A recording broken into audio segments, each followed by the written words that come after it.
2013 is considered by the gaming industry to be the year of transition, in which we move to a new generation of gaming consoles. With this almost certainly being true, a list of my most anticipated games of 2013 would be completely unrepresentative of the diversity of games we expect to see by the end of the year. It's also important to bear in mind that this is a completely subjective list that is based on my own expectations and gaming interests. I don't use a PC and I'm not an avid follower of Nintendo, so please be completely aware that my own bias will conflict with the opinions of others. I'm by no means saying that the games in this list are on everyone's mind, nor am I purposely dismissing other systems and software. It's a personal opinion, not an objection. At the end of the day, I love gaming, and this is just a list for me to be able to talk about the games that I'm most excited about for this year. In this regard, it means that this is not about preferencing one game over another. It's about the games that make me excited for the future of gaming. Due to time constraints, I'm only going to go through my top 5 and give an honourable mention to 1 or 2 games. So with the procrastination stage of January over, let the bitching begin.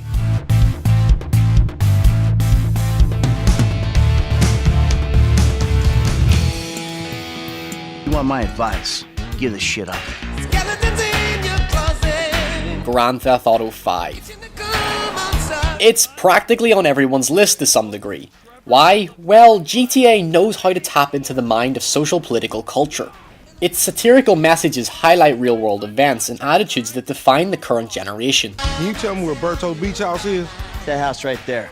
From the underworld to political corruption, GTA should never be perceived as a game all about gangs, drugs and violence. It's grown in maturity throughout the years, unlike the politicians and activists it makes fun of. The reason this game didn't make it to my top 5 was due to my personal reservations over GTA 4 for diverting from the chaotic fun of San Andreas in favour of a more serious tone. Hey, let's bounce.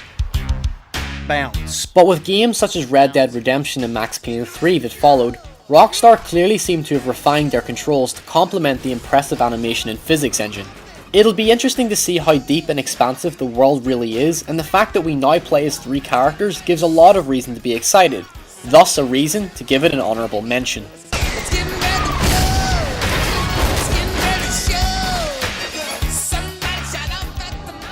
Judgment Day came and he abandoned us, casting humanity aside like parasites. But there is still hope. Metro: Last Light. The original Metro game 2033 was an underrated gem of 2010. Much like the Stalker games, Metro is set in a post-nuclear war-torn Russia that plays very much on survival horror traits. Hey, impressive. I heard about this place. That plane? With elements such as the supernatural, mutation, the horrors of war, and trauma of nuclear holocaust, Metro has an extremely captivating atmosphere, with a sense of claustrophobia and hopelessness that lurks around every corner. It's a bleak world, but its combination of both civil war and survival from mutant beasts makes for a depressing yet intriguing reality. With better tuned mechanics and more balanced gameplay, Metro Last Light is certainly a dreary world that looks worth exploring. We have to face this hell full on.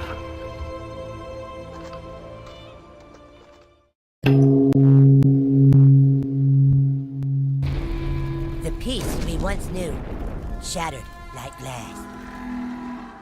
South Park: The Stick of Truth. I love South Park. That's kinda all I need to say. If you've ever played around with the South Park Studio character creator, you probably wanted to make your creation of yourself do something. Enter the Stick of Truth.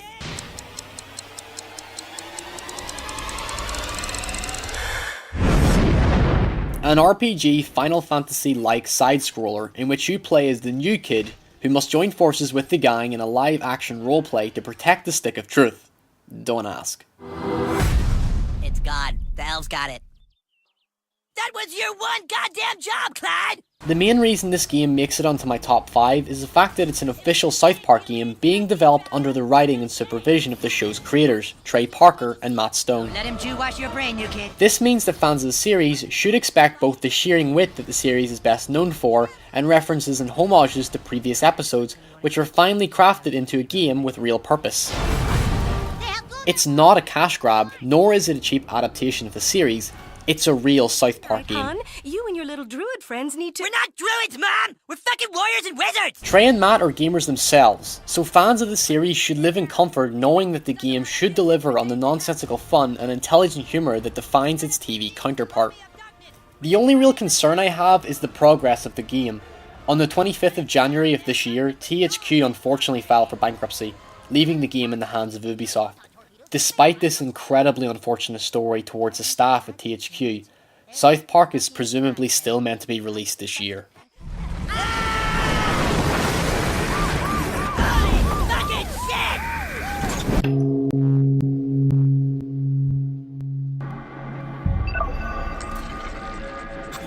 I know the truth. Watch Dogs. While I'm not 100% sure of this game making a release in 2013, this is perhaps one of the most intriguing games to come out of E3 2012. Its dynamic weather, the fluent living city, the narrative, and of course Aiden Pierce's kick-ass iPhone. Watch Dogs encapsulates our generation in a nutshell. Technology consumes our lives and controls everything around us. What makes this game so interesting is the fact that a phone, an almost essential tool in our lives, is your weapon. What separates Watch Dogs from other open world games is its micro-scale design. In other words, unlike GTA and Saints Row, it seems less about how much ground you cover rather than how you interact with the neighbouring environments around you. Its breathing world looks incredibly immersive, and the ability to exploit and manipulate the private lives of others is a scary thought, making for what seems like an innovative and exhilarating experience. Oh, and our anti-hero Aiden Pierce is Northern Irish. I thought I'd bring that up.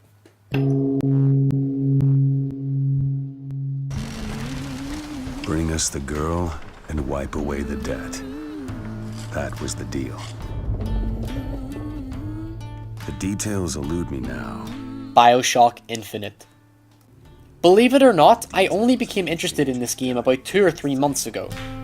The original BioShock invited players into a decaying underworld utopia plagued with mystery and spectacle. Now BioShock is taking the skies in yet another steampunk fantasy reality set during American exceptionalism, which was characterised by egalitarianism and liberty which stirred revolution. As a bit of a history nut, this game kinda ticks a lot of boxes. The floating air city of Columbia combines a multitude of historical themes while also continuing the hallmark gameplay of the previous games. Socialism and American patriotism convey a world that is torn apart by conflicting ideology, and the narrative of Booker and Elizabeth seems just as mystifying as the world itself. Frantic and open firefights and the continuous back and forth banter of the two characters gives the game energy and a fresh dynamic not common in many games. Troy Baker lends his voice to the main protagonist Booker, so expect a charming and likeable character voiced by a great talent. BioShock Infinite has the inner workings of a distinct first-person shooter, with characters, setting, story and gameplay blending seamlessly well together.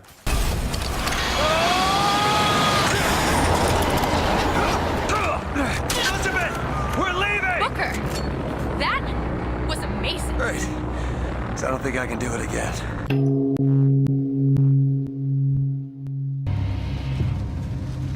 Our captain is injured. Have you heard from any of the others? Nothing. Our crew is scattered. I have a bad feeling about this. Tomb Raider. I've got to find them. When was the last time anyone was excited for a Tomb Raider game? Lara Croft has had a hard time being a sex symbol of video games, so a reboot that takes a more visceral and brutal take on survival while also giving respect to an iconic video game character is more than welcome. Uncompromising images and themes of violence in survival play heavily on the inhumane and dark corners of uncharted territory. The game feels real. It explores Lara's origins and creates an experience system and upgrade mechanic that highlights Lara's growing of age, from naive to confident, from struggler to survivor, and so far the game looks to take adventure to a new level. Don't know it yet.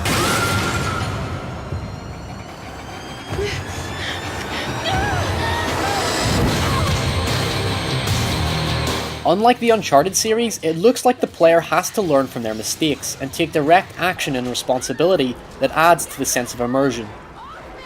A deep RPG system, puzzles and survivalist gameplay make for an experience that doesn't seem repetitious. In all, it looks like the definition of survival and adventure, by making players feel lost in a savage and barbaric world that's more about using your wits than your weapons. Kill them all!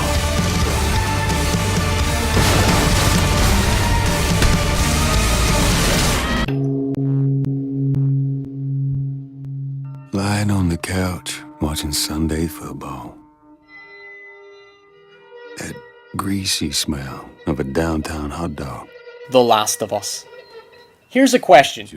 How do you go from this to this?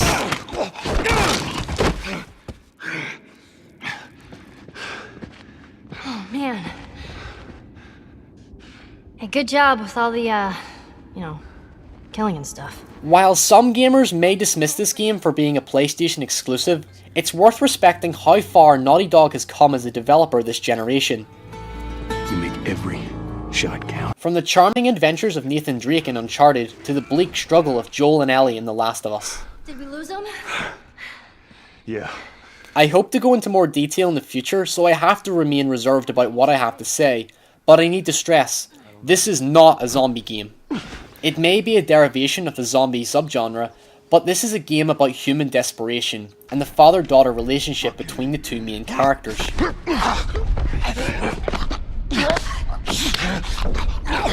Using the concept of a natural disease known as the cordyceps fungi, The Last of Us is set 20 years following the wipeout of mankind, in which a minor percentage of the population remain in constant fear of the fungi spreading, the infected finding them, and the martial law of military quarantine, and to make matters worse, the fact that essential resources are becoming scarce. The game puts an emphasis on human emotions, and there's a more unique take on combat. Instead of shooting your way through the game, fighting is more improvised as you scavenge for supplies to fight back against the enemy factions, and even the infected.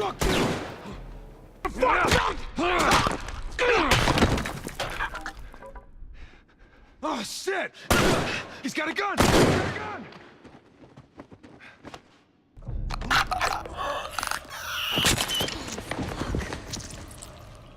Survivalist instinct is accentuated by sound, such as the echoes of enemies and bullets flying past your head, while the AI is more fluent and dynamic than any other game I've seen before.